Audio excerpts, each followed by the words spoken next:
We're beginning at the Hong Kong Convention and Exhibition Center and making our way to Central and Western District Promenade for a ride on the observation wheel.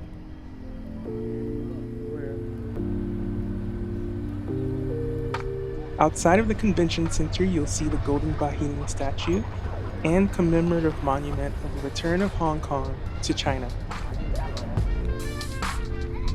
Due to National Day, we saw military helicopters and ships daily up until the October 1st celebration day. If you're in town around National Day, you can expect to see increased police presence around the convention center if diplomats will be in town like they were in 2025. As you walk down the promenade, you will come across quite a few interactive displays, art installments, and photo spots, some of which you will also see around the observation wheel.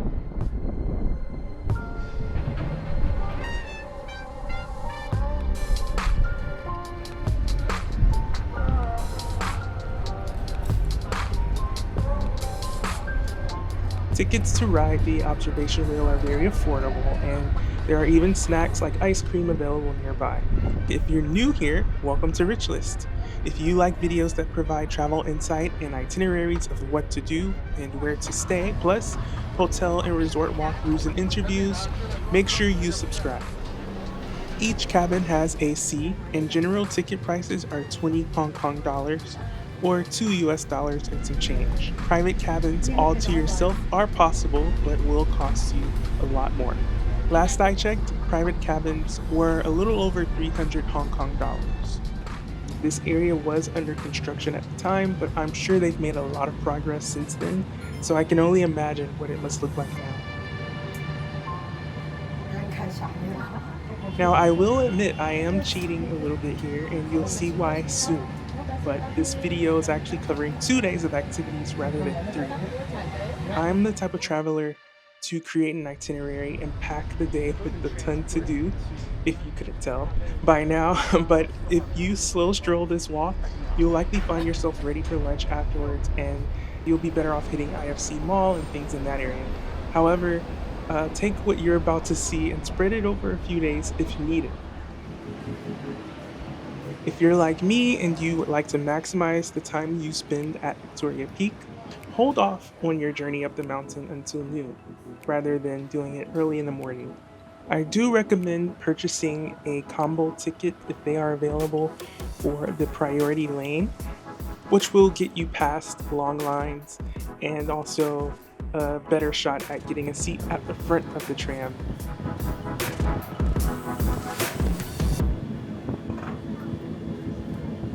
And in case you don't know, you do want to sit on the right side of the tram for the best view of the city below on your ascent. But again, I do recommend looking for combo tickets where priority lane is included, and you might even see a combo ticket that gives you access to the rooftop of Sky Terrace. With a bit of pre-planning and strategy, you'll be able to divide your time between exploring Sky Terrace 428, venturing around the different walking trails at Victoria Peak, and ending the evening with the sunset over Hong Kong. When you arrive to Victoria Peak, there are many restaurants, shops, and photo opportunities. So take some time to explore the area and see what you can get into.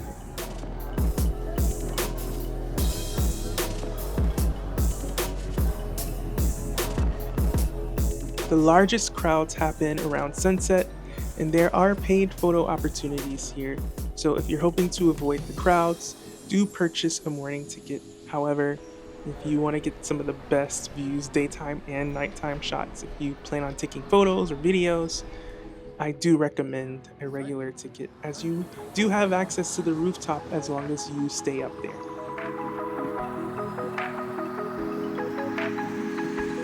The Maylock Experience Studio was a mini museum within Sky Terrace that transported guests back in time to the 70s and 80s. Unfortunately, it's now closed, but I figured I'd include it here because you never know, it might come up again, and it's a really unique and cool experience. From neon lights and CRTs to childhood snacks that you probably thought you'd never see again. This was really cool, and You are likely to even catch whiffs of smells that would unlock long forgotten memories. Mothballs, maybe?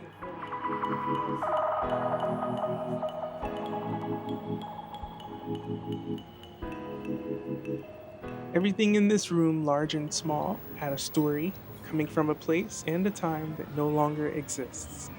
So the Maylock studio was a treasure haul of sorts, and I'm glad that I was able to document it in this video and share it with you.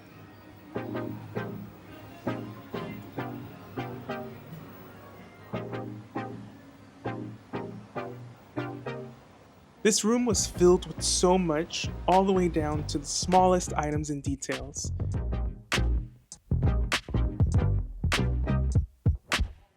In all, it was essentially a doctor's office, barber shop, movie theater, convenience store, school, and more converged into one space.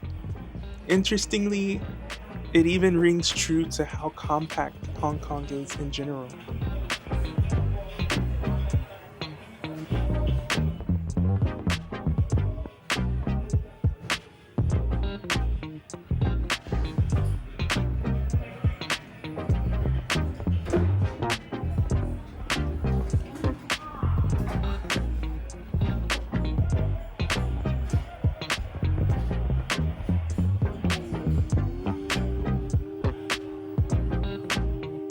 There are so many vantage points while at the peak, from the ocean side of the island to the city side, and you can spend hours walking all of these trails. Whether you're inside of Sky Terrace or outside, there's more than enough to see, making it easy to spend hours here. Here's a bit of info, though I'm not sure how helpful it is during the most crowded times, but while it's not exactly the same exact view from the rooftop, you may have noticed that you can still get great photos and videos from inside Sky Terrace at the windows.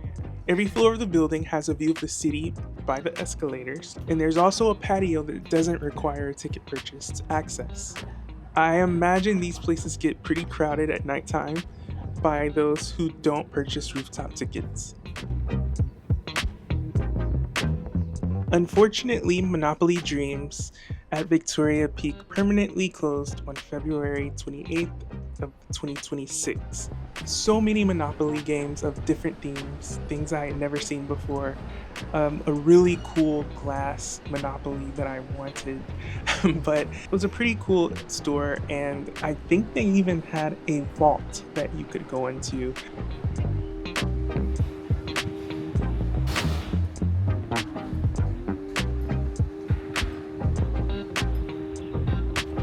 Heading north on Lugard Road guarantees one of the most stunning views of Hong Kong.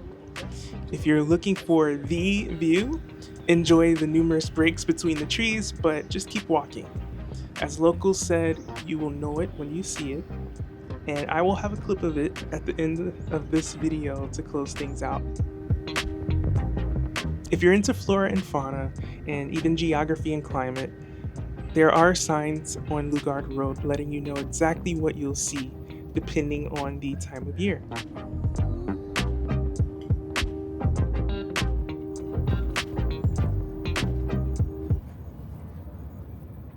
I think it's safe to say that you can take your time while venturing up Lugard Road.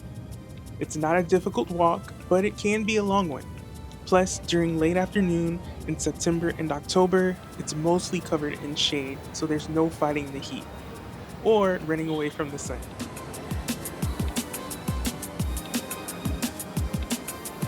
Just remember to monitor the time if you plan on going to the rooftop of Sky Terrace for sunset. Many people look forward to the opportunity to capture time lapses and shots of the famous view above the city at night.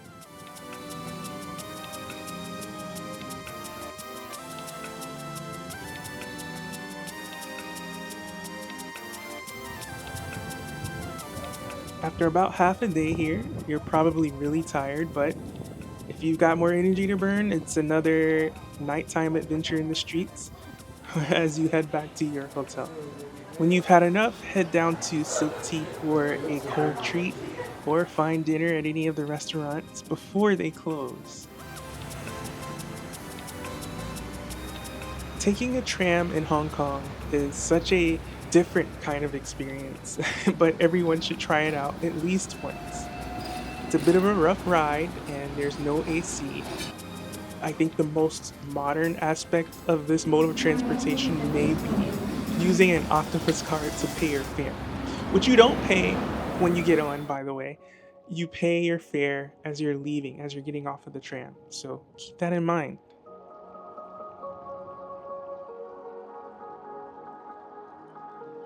This is where our journey can become overwhelming, hence my mention of dividing these activities over 3 days rather than 2. A visit to 10,000 Buddhas means a fairly simple commute to the north from Wan Chai by train, but it is an exhausting adventure with many stairs to climb. The monastery is open from 9 a.m. to 5 p.m., but this can change due to heavy rain or typhoons. A mid to late morning departure means getting here at peak high temperatures as well. So bring water, a UV blocking umbrella, and take your time, even if you're in good shape. If you visit on a hot day like I did, this climb is going to be very taxing. You should know that there are 2 entrances or exits. I took the residential path to the monastery and exited on the main path. So, there's 2 ways to go up or down. They are both equally exhausting. There are signs on display that point you in the direction of the monastery, but those signs can mislead you to the residential path.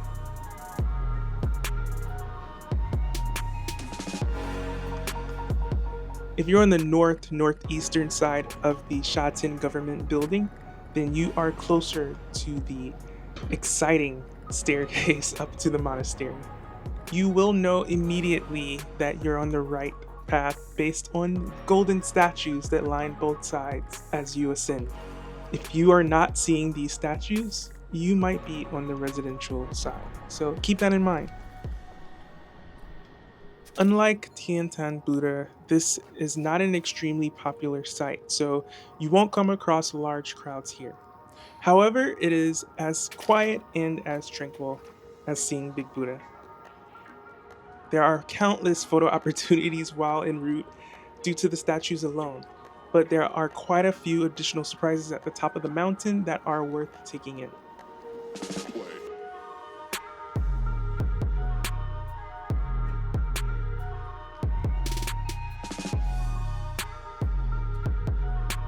Fun fact, my Chinese zodiac sign is the monkey. Leave yours in the comments with an emoji and like this video if it's been at all helpful for you so far. And subscribe for more like this.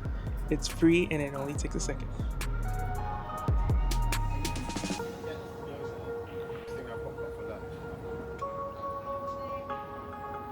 There's no fee to enter the monastery, but you are welcome to make an offering, pray, and purchase souvenirs at the shops.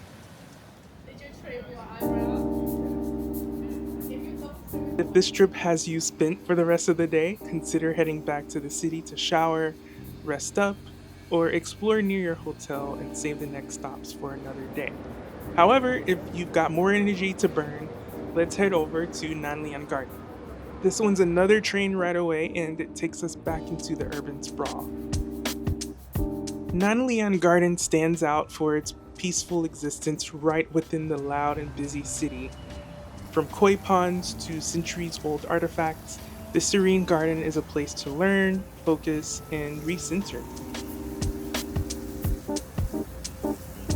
You'll come across other travelers and locals here who come by to sightsee, pray, rest, and spend a little leisurely time in a quiet place. There are even stores here in the garden where you can find souvenirs and gifts like tea, pottery, bonsai trees, and natural stones. Some people think this kind of experience can't be found in Hong Kong, but the reality is that this is just one example of many. On hot days, you can still find a break with the indoor areas throughout the garden.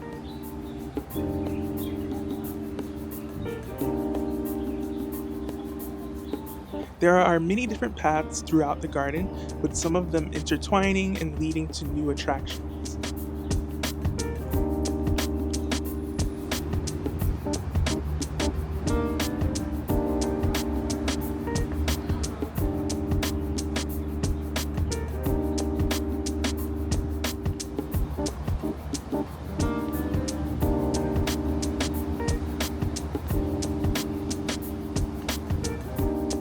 Of all the things at the garden, the bonsai trees had me most intrigued. In fact, some of the bonsai trees were older than I am.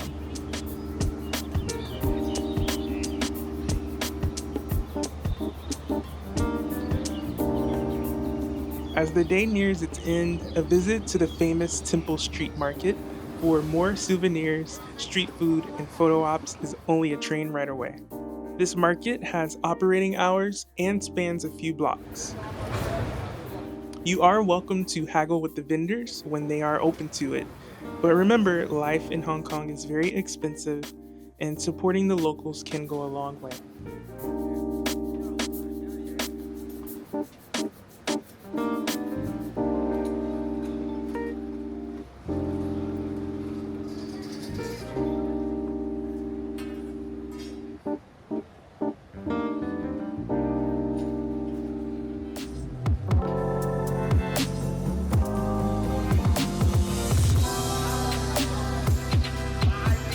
Finally, while the Symphony of Lights did officially end, as mentioned in the previous video, you can see a small glimpse of the show here. And even if the daily show has ended, this is still a great way to end each day in Hong Kong. Taking in the view by the harbor at night is incredibly refreshing, and it's a sight that never gets old. Well, that wraps up this video. One more is on the way in the Hong Kong series, featuring National Day, the food of Hong Kong, and a breakaway to Macau. Once again, like, comment, and most importantly to the growth and future of this channel, please subscribe if you enjoy this content. With that said, remember we're all rich in one way or another, and we're all rich in ways that matter. Catch you soon.